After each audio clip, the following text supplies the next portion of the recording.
Now, I absolutely love portable electric mini pumps, and I've tested a whole load of them this year, and I get that lots of you might be skeptics, but let's face it, most mini pumps are terrible. They've got flimsy construction, they're hard to use, they've got low capacity and a short stroke, which means most roadside repairs are sweaty, inconvenient, annoying, and inaccurate. Now, don't get me started on CO2. Yes, they'll get you out of a fix in the midst of competition when they work, though I'm sure we've all had cartridges fail to seal, and then there's also just the litter created. When the portable electric mini pump arrived, it was a godsend, and I was a proud early adopter with the first and original design. Now, Fumper's quality pump was powerful and reliable, but it was rather expensive and it is rather large. I've used this pump for the last 5 years, admittedly mainly for gravel, where I can stow it in a bar bag, or when I'm commuting, where it easily slots into a pannier. On the road, it's just a bit too bulky to slip into a jersey pocket, so I've had to persist with inferior inflators on tarmac. But now we have a whole range of new micro-sized electric pumps, and I'm ready to recommend the top 10 plus the one I'd buy. Before that, a quick look at how I tested them, and as fairly as possible. Skip forward using the chapters below if you just want to get to the first pump. All of our inflators were tested using a Zip 303 SW wheel, because that's got the clever built-in tyre pressure sensor. I used a 35mm Zip Goodyear Vector RZ35 SW tyre, and it was set up tubeless. Now, according to SRAM's tyre pressure guide, the rear tyre needed to be inflated to 51 psi to suit my setup. The inflators were gauged, were set to this, and monitored on the Axis app for comparison. Those without gauges were inflated using the Axis app for guidance, and I also measured the recorded sound output, that's above ambient noise, and each inflator was continuously run until empty. All the units were run continuously to measure the heat level. If they got too hot to handle, they were left to cool down before continuing the test. Finally, I recharged them all, and that time was also recorded. Okay then, in 10th place, it's Silca's Electtrico Micro. This is a very, very well made and very compact pump. It's quick to inflate and it's fast to charge, but it doesn't have a large charge capacity and it doesn't have a gauge. It's the only pump here that's also limited to 72 psi, that's 5 bar. The rest can all manage much more at 120 psi, that's 8.27 bar. In all, it's a smart emergency replacement for a CO2 cartridge, but it comes at a much more expensive price than the competition.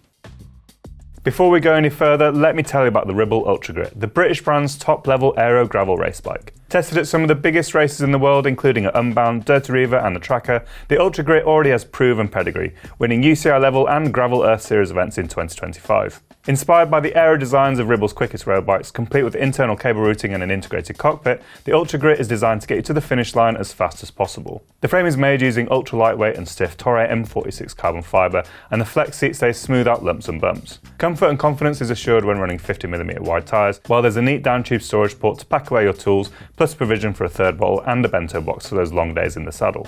The Ribble Ultra Grit starts at £2,599 or $4,035 and can be purchased through Ribble shops nationwide and online. Plus, you can customise the spec and colour to your needs using Ribble's online configurator, all while benefiting from a lifetime warranty on the frame and fork. Head to ribblecycles.co.uk or click on the link in the description to find out more.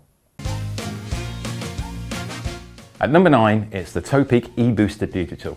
In typical Topeak style, the E-Booster has plenty of features, lots of accessories, lots of functions, and it's well priced. The generous battery means 7 inflations, though it's fairly large and it does take over 45 minutes to recharge.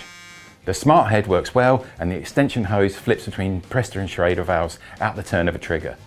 The drawstring protected bag is a touch of quality, and in all, it's a top quality inflator, easy to use, and the large display and illuminated buttons make it a great choice for commuters and night rides. It is, however, quite bulky and will take up a lot of space in the seat pack. In 8th, we have the Magicshine Airro. The Airro's got a large capacity battery, which is good for 7 full inflations. It's a cool little pump with crystal sides, so you can see the inner workings and the smart gold anodized motor fan. That does, however, make it a little bit more fragile than the competition, so it's great that they've included a thick silicone case. In all, the Airro is a top-performing mini electric pump. Its generous battery capacity and compact size make it a great choice for larger volume road, gravel and mountain bike tyres. In 7th, it's the Muc-Off Airmach Pro. Muc-Off's offering is impressively efficient, though it does get hot. After 4 inflations, I needed to put it down to cool, but once it had, it managed another full 5 inflations with almost nothing to spare. The head is quite slim, so it needs a bit of care to attach to your valve. The textured casing and well-placed buttons make it easy to use, and it's compact and pocketable.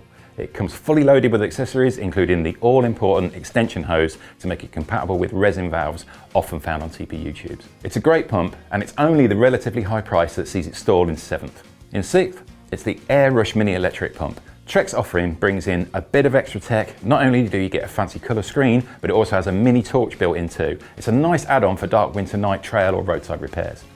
It's got a good head for a great connection, lots of accessories, including a canvas protective bag. It also charges fast, though it is one of the noisier pumps I've tried.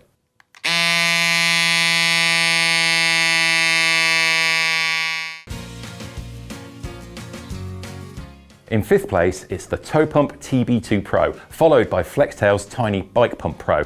Now, I've lumped these two together because they are essentially the same pump. Both inflated 9 times, they both have the same case, the same battery size, and the same number of accessories, including the all-important TPU safe extension hose. Price-wise, the official retail on the Flextail is £11 cheaper than the Topump, although in US dollars, it's $15 more. What I would say is to shop around on either of these, as they can be both found much, much cheaper. Both have accurate gauges, but the Topump was a few decibels louder. Now, I recommend either of these, especially at the much cheaper prices I've found. In 3rd, it's the Cycplus AS2 Pro. Now, this is a pocket-sized powerhouse. It's lightweight, it's good for a full 6 inflations with a rapid recharge time, accurate gauge, and all the vital accessories. Not forgetting a great price. In 2nd place, it's another from Cycplus with the AS2 Ultra. Now, this is a new, tiny, lightweight, but fully featured option from Cycplus, based on the AS2, but it gets a smaller case, a digital gauge, and an ultra lightweight magnesium skeleton. That helps it save 30 grams over the AS2 Plus. It's a powerful inflator that's compact and low weight and should appeal to roadies looking to save weight without compromising repairs. Top of the tree, and the pump I buy, is the Prestacycle Prestaflator Go. Now, whereas most inflators feel like they've come out of the same tech heads that build phones and gadgets, the Prestaflator feels like it was born out of a workshop. The tough alloy casing has a proper standard thread for the head, so it's compatible with any aftermarket adapter. It's also TPU tube safe without a hose, and that's thanks to the oversized 6061 T6 alloy head and the large urethane grommet that isolates heat buildup. But it's a large capacity battery that's good for 11 inflations, so you've got lots of capacity there. This will make you popular on group rides. And though it's bigger than some of our rivals here, it's still pocket-sized. But it's the availability of lots of spares and the workshop quality build that makes this my favourite, and the pump that accompanies me on all my rides.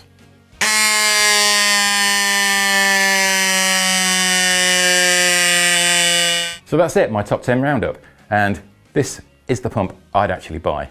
Now, let me know in the comments below what you think about electric pumps. Are you a fan, or do you prefer to keep it old school? So, thanks for watching. Don't forget to like and subscribe, and if you want some more super exciting videos like this one here, we'll see you again soon.